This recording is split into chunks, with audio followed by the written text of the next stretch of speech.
Welcome to ज्ञान factory. आज हम स्टार्ट करेंगे क्लास 8 का chapter number 6 factorization of algebraic expression. ठीक है, तो चैप्टर स्टार्ट करने से पहले कुछ बेसिक चीज़ें रिवाइज करेंगे। सबसे पहले तो देखते हैं चैप्टर का मतलब क्या है। Factorization of algebraic expression. चलो अलजेब्रिक एक्सप्रेशन को हम बाद में देखते हैं। फिलहाल फैक्टराइज करना आप लोगों ने सीखा होगा 7th में। फैक्टराइज ऑफ नंबर याद आ रहा है कुछ? जैसे कि फैक्टराइज करके हम लोगों ने HCF निकाला है, LCM निकाला है। वैसे अगर नंबर को फैक्टराइज करना हो तो आप कैसे करोगे? जैसे मान लो कि अगर मैंने एक क्वेश्चन ले लिया 12 और कहा फैक्टराइज द 12 को फैक्टराइज करना है तो आप इस तरीके से कर सकते हो। और भी मेथड है पर मैं इस तरीके से करती हूँ। तो फैक्टराइज अगर करना है 12 से तो किससे होगा? 2 से। 2 6 ज़ा 12, 6 किससे होगा? 2 से अगेन, 2 3 ज़ा 6 and 3 will going to factorize by 3 only. 3 1 ज़ा 3, करेक्ट ना? अब यहाँ पर अगर आपको 12 का फैक्टर लिखना है तो आप क्या लिखोगे? 2 इंटू 2 इंटू 3। समझ में आया? तो ये तो हो गया फैक्टराइजेशन ऑफ नंबर। अब factorization of algebraic expression. Algebraic expression मतलब the numbers, the expression will be in the form of variable और इन अ नंबर। उसको सॉल्व करने के लिए, उसको फैक्टराइज करने के लिए हम यहाँ पे बहुत से फॉर्मूलेज देखेंगे, मेथड देखेंगे अलग अलग प्रैक्टिस सेट में और इसे सॉल्व करेंगे। ठीक है, तो 1 बाय 1 हम सब करेंगे। ये चैप्टर आपके लिए थोड़ा सा नया है इसलिए पेशेंस रखो और धीरे धीरे सब एक एक सम लास्ट तक पूरा वीडियो देखो तो ज़रूर आपको आगे जो सम्स होंगे वो खुद ही करने आ जाएंगे।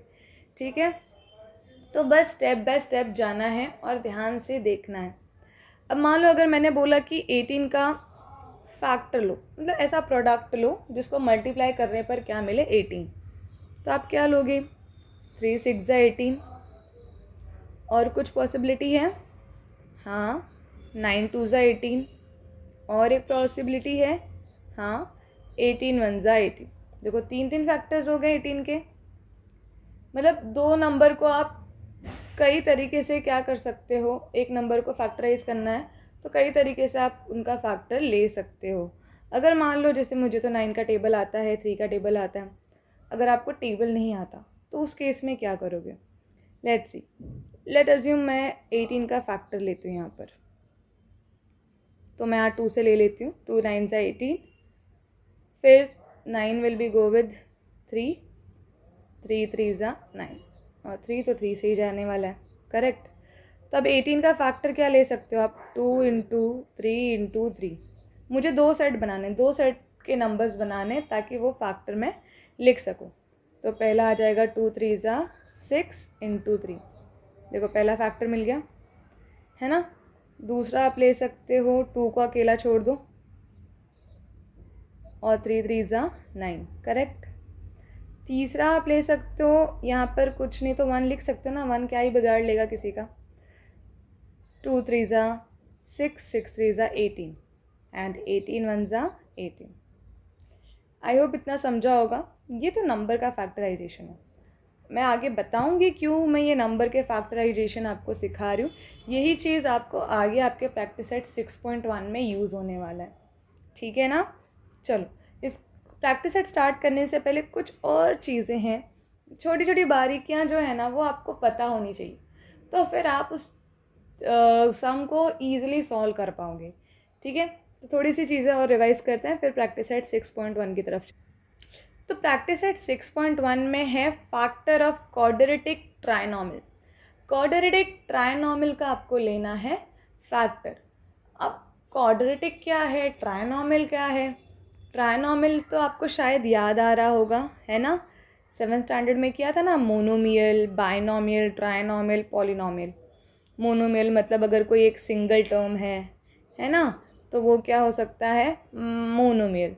बाइनोमियल मतलब अगर दो टर्म है, x plus Y, 2x plus 3 और so on 3x plus Z, तो ये हो गया बाइनोमियल। ट्राइनोमियल मतलब जिसके तीन टर्म्स होते हैं, एक्स स्क्वायर, x प्लस 1, मैं बस अज्यूम कर रही हूँ 2y प्लस 3 मतलब जिसमें कितने टर्म्स हो, 3 तो ट्राइनोमियल, 2 तो बायनोमियल, 1 तो मोनोमियल।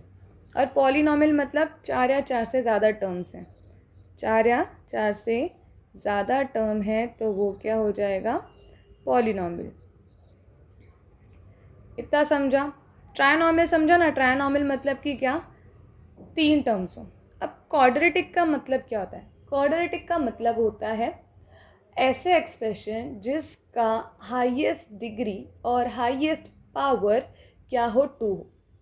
अगर 1 रहा तो उसको हम बोलते हैं लीनियर, और 2 रहा तो उसको बोलते हैं क्वाड्रेटिक, और 3 हो तो उसको बोलते हैं क्यूबिक। ठीक है, ये सारी चीज़ें आपको और आगे आएंगी तब हम सॉल्व करेंगे। फिलहाल हमें क्वाड्रेटिक का यूज़ है। तो क्वाड्रेटिक का मतलब होता है जिसका हाईएस्ट पावर क्या हो, 2। मीन्स आपको चलो यहाँ पे एक लिख कर दिखाती हूँ एग्जाम्पल में।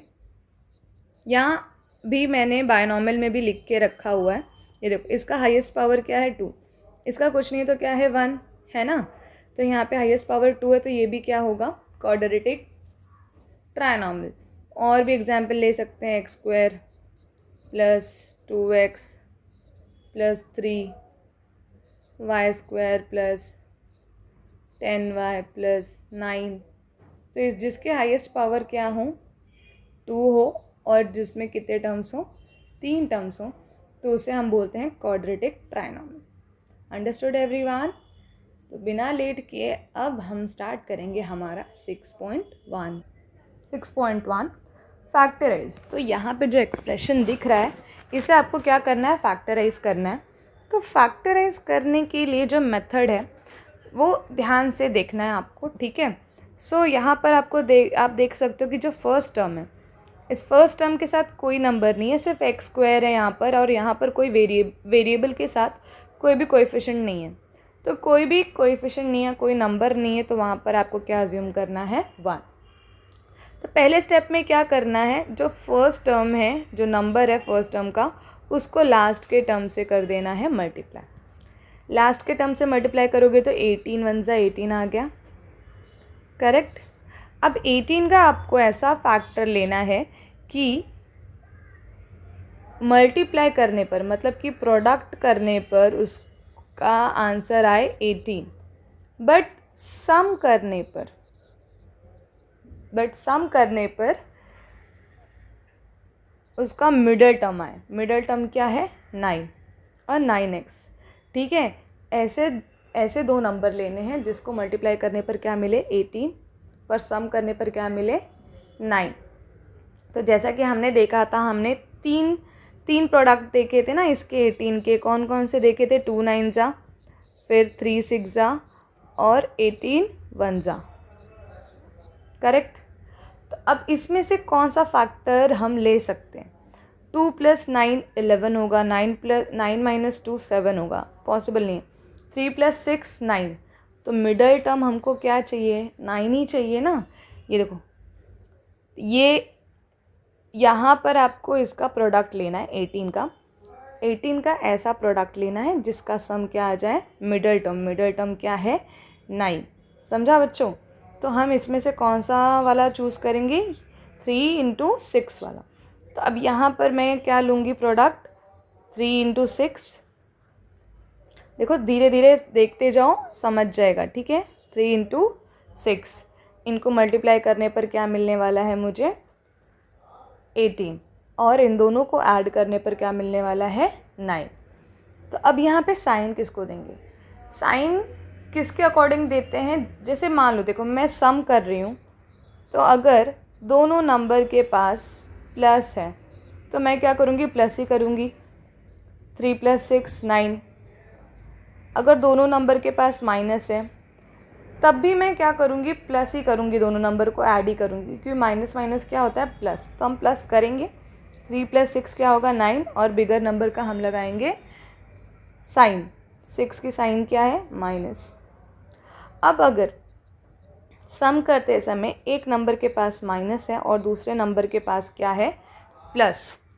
एक नंबर के पास क्या है, माइनस, और दूसरे नंबर के पास क्या है, प्लस। तो अब क्या करें, तो इस केस में एक नंबर का माइनस और ये सेकंड नंबर का प्लस। माइनस प्लस क्या हो जाता है, माइनस होता है ना। तो हम माइनस करेंगे, नंबर को सब्ट्रैक्ट करेंगे।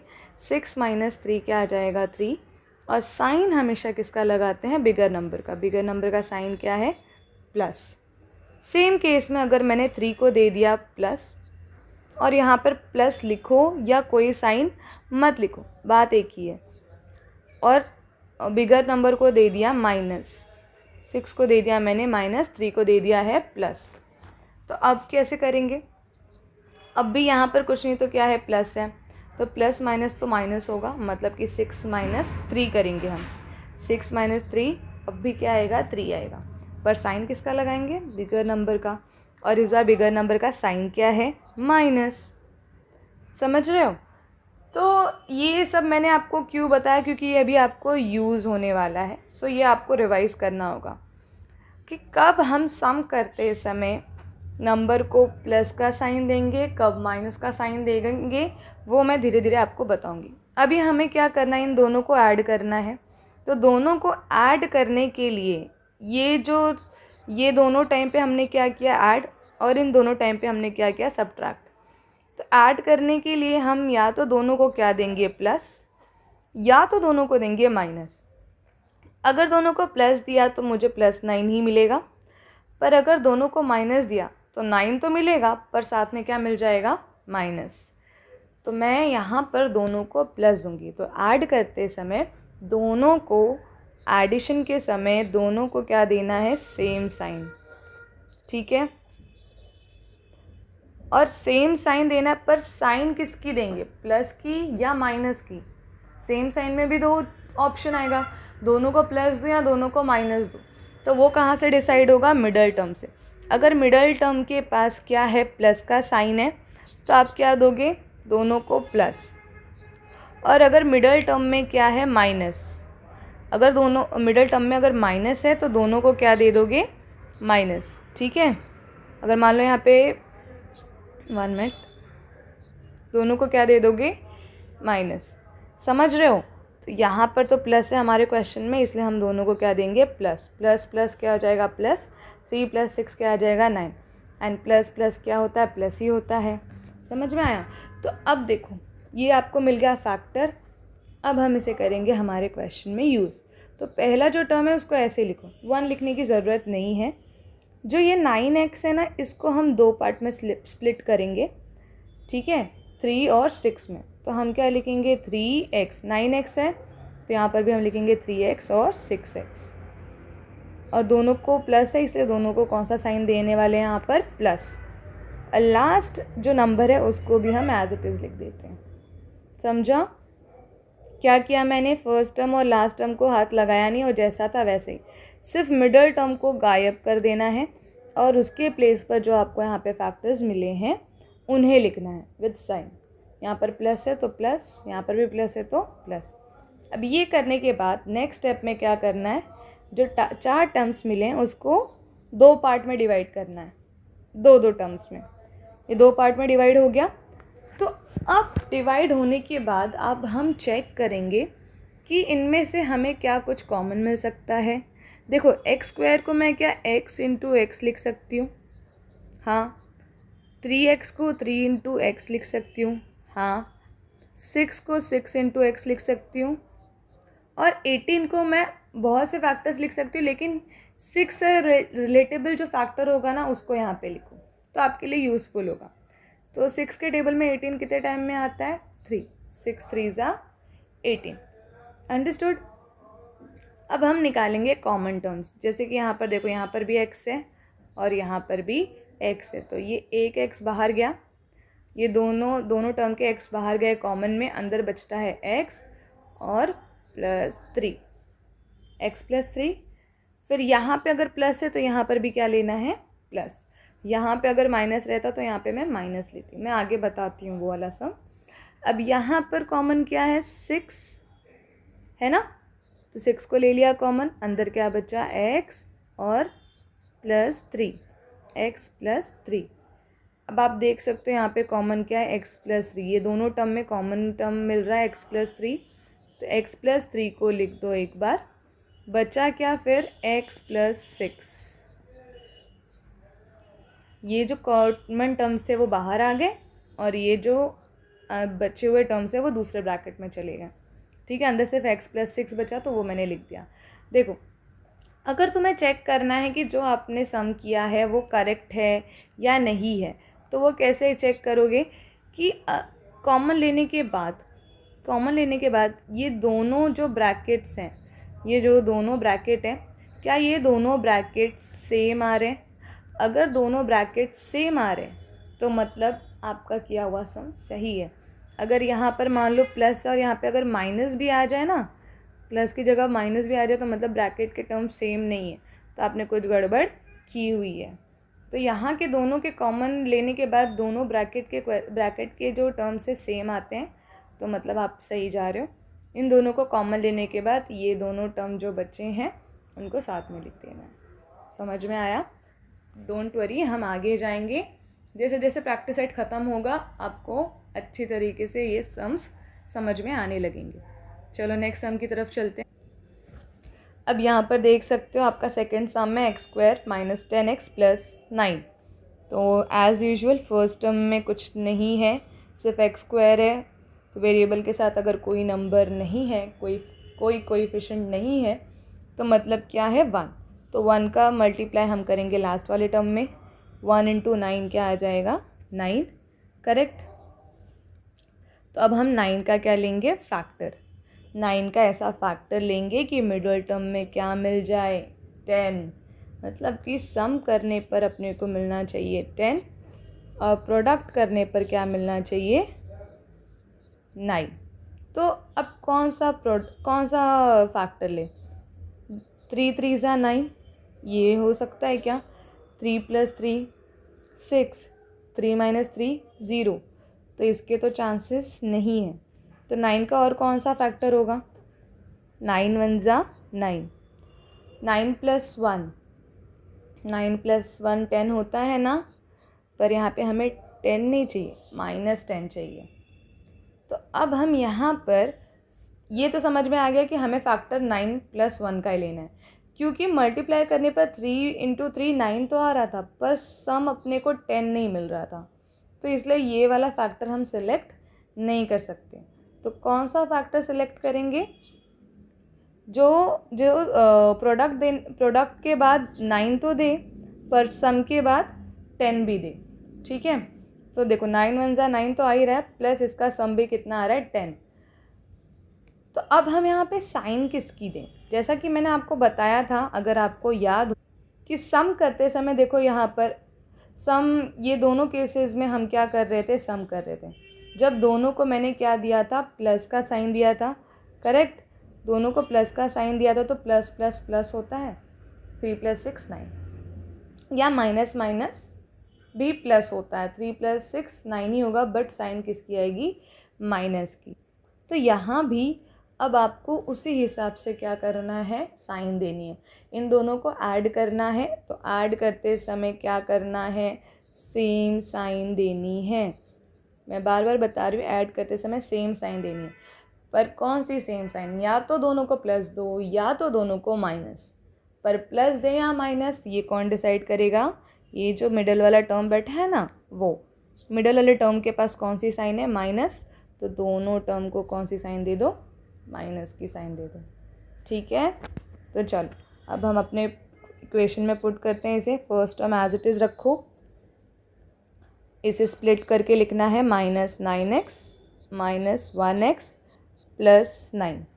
ठीक है, तो जो आपका टर्म है इसको 2 पार्ट में कर दो डिवाइड, करेक्ट।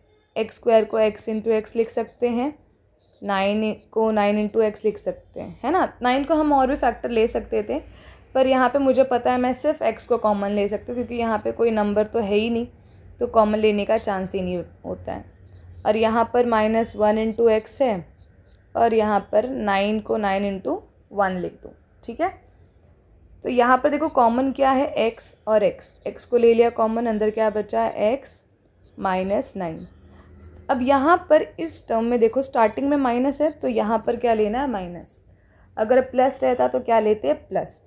तो यहाँ पर x है, पर यहाँ पे तो x है नहीं, तो आप x को कॉमन नहीं लोगे। यहाँ पे 1 है और यहाँ पर 9, तो 1 और 9 में अगर आप कॉमन लेने जाओ तो 1 तो सिर्फ 1 के टेबल से ही डिविजिबल है, उसके अलावा और किसी नंबर से हम उसको कॉमन ले नहीं सकते। तो किसी किसी केस में कुछ कॉमन जैसा ना मिले तो हम क्या ले सकते हैं, कॉमन 1। तो मैं चाहूँ तो यहाँ पे 1 को कॉमन ले सकती हूँ। 9 को मैं 9 इंटू 1 लिख सकती हूँ ना, कोई प्रॉब्लम तो है नहीं। तो 1 को कॉमन लिया तो अंदर क्या बचा, x।